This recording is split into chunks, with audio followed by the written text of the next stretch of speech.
On to Holland and happy hippie Zandvoort.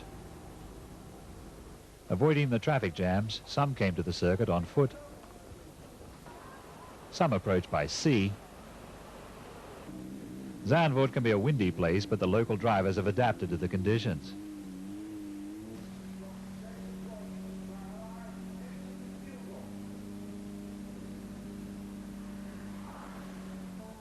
Race day was fine enough for Renault's Larousse to wear shades.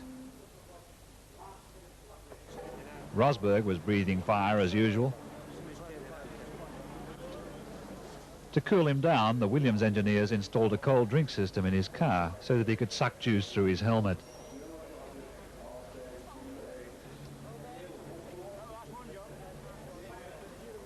Mansell had just been told that the Williams team would have a drink button for him next year too.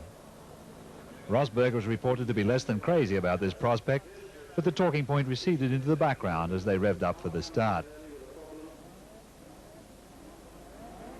Prost was on the pole, then Piquet, De Angelis, Warwick, Tambay and Lauda.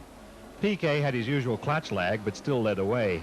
Tambay charged forwards, Lauda went backwards, so as they headed off into the dunes, it was Piquet, Prost, Tambay, De Angelis, Warwick, Rosberg, Lafitte and Alboreto.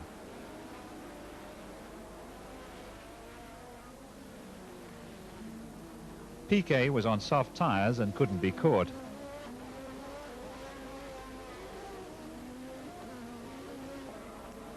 Prost, more conservative as usual, was on hard tyres and had to pedal to keep up at all. The great thing about Zandvoort is that the cars can get past each other in a corner even after 200-mile-an-hour straight, so quite frequently they look as if they're racing. The Chaserus, of course, is always racing, whatever the circumstances, so Chiva was perhaps not all that surprised to find himself nudged onto the grass.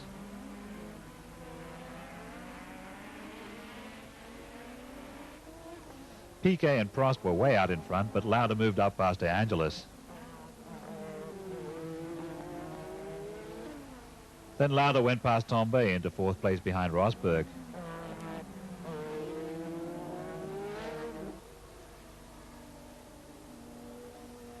Piquet hadn't blown a turbo, it only looked that way. What he had was an oil leak. Piquet's season was going up in smoke.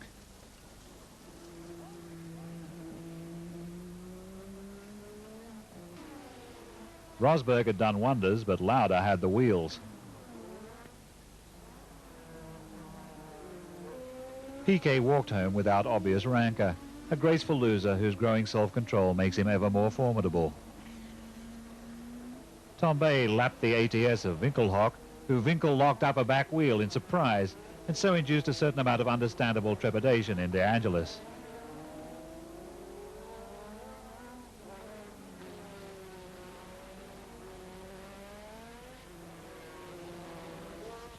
Theo Fabi in the other Brabham was moving up aggressively when he spun at Tarzan, but he kept the motor turning and drove on towards a fine fifth place.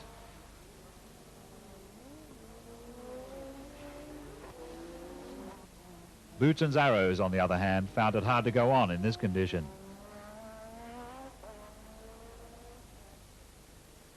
The frustrated Chiva also packed it in. So Prost came home with his fourth Grand Prix win of the year.